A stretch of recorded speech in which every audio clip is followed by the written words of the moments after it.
Hello বন্ধুরা, আমার চ্যানেলে সবাইকে স্বাগত। আজ আমি আরেকটি নতুন রেসিপি নিয়ে চলে এসেছি। আজ আমি লাউ ডিমের রেসিপি করে দেখাবো। তার জন্য আমি একটা ছোট সাইজের লাউ ছোট ছোট টুকরো করে কেটে নিয়েছি। আর নিয়েছি মশলা, নিয়েছি আদা বাটা, লঙ্কা গুঁড়ো, হলুদ গুঁড়ো, 4টে গোটা ডিম, টমেটো কুচি, পেঁয়াজ কুচি, চেরা কাঁচা লঙ্কা আর গোটা জিরে, গোটা ধনে। এগুলো আমি শুকনো খোলায় ভেজে গুঁড়িয়ে নিব। লঙ্কা গুঁড়ো আমি গোটা জিরে আর গোটা ধনেটা শুকনো খোলায় যে ভেজে নেব। এখন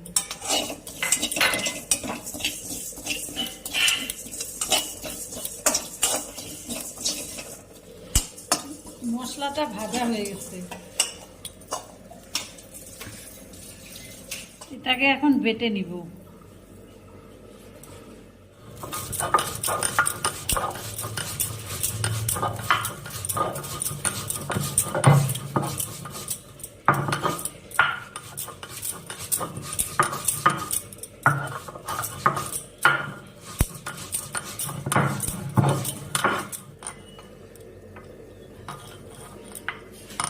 ডিমগুলো আমি একটা পাত্রে ভেঙে নিব, সবগুলো ডিম ভেঙে নিব।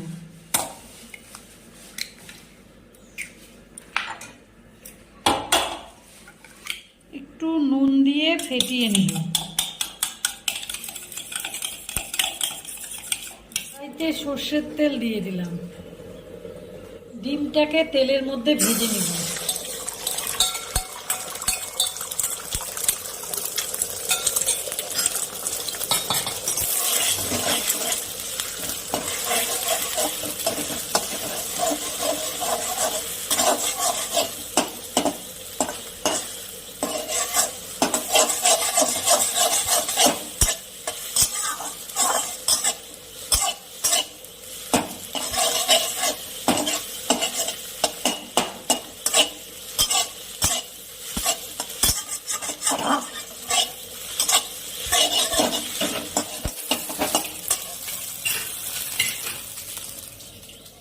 ওই কড়াইতে আবার তেল দিয়ে দিলাম, সর্ষের তেল।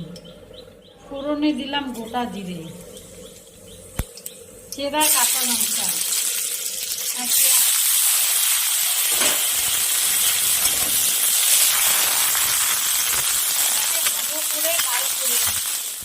পেঁয়াজটা লাল হয়ে গেছে। এবার টমেটো কুচি, আদা বাটা, হলুদ গুঁড়ো, অল্প লঙ্কা গুঁড়ো। মশলাটাকে ভালো করে কষিয়ে নিব। গ্যাসের আঁচটা অল্প কমিয়ে দিলাম। কেটে রাখা লাউয়ের টুকরোগুলো দিয়ে দিলাম।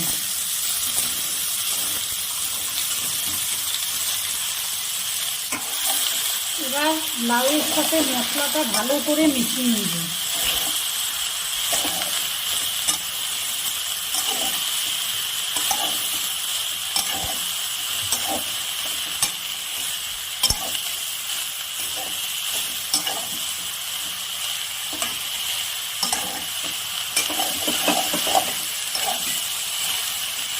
আমি 10-15 মিনিট ঢেকে রাখবো।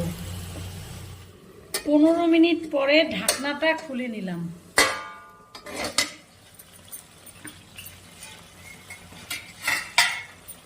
লাউয়ের থেকে অনেক জল বেরিয়েছে।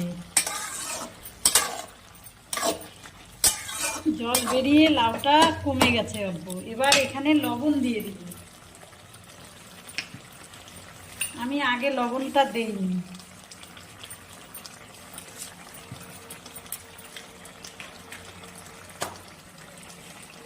এবার ভালো করে নাড়াচাড়া করে নিব।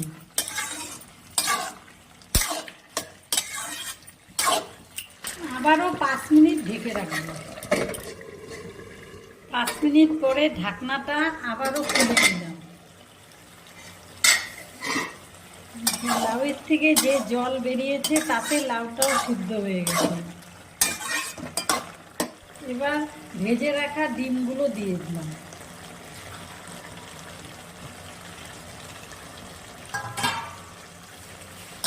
ভালো করে মিশিয়ে নিব।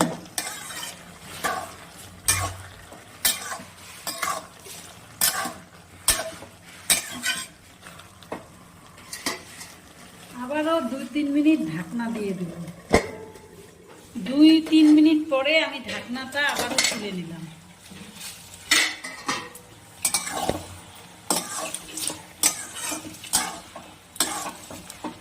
এবার আমি ভাজা মশলাটা দিয়ে দেব।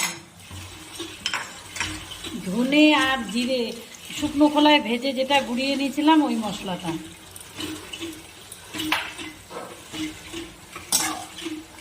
ভালো করে নাড়াচাড়া করে নেব।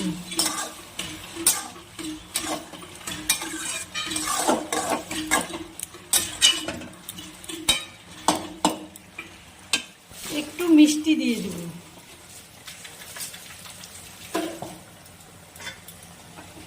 এবার ভালো করে মিশিয়ে নেব।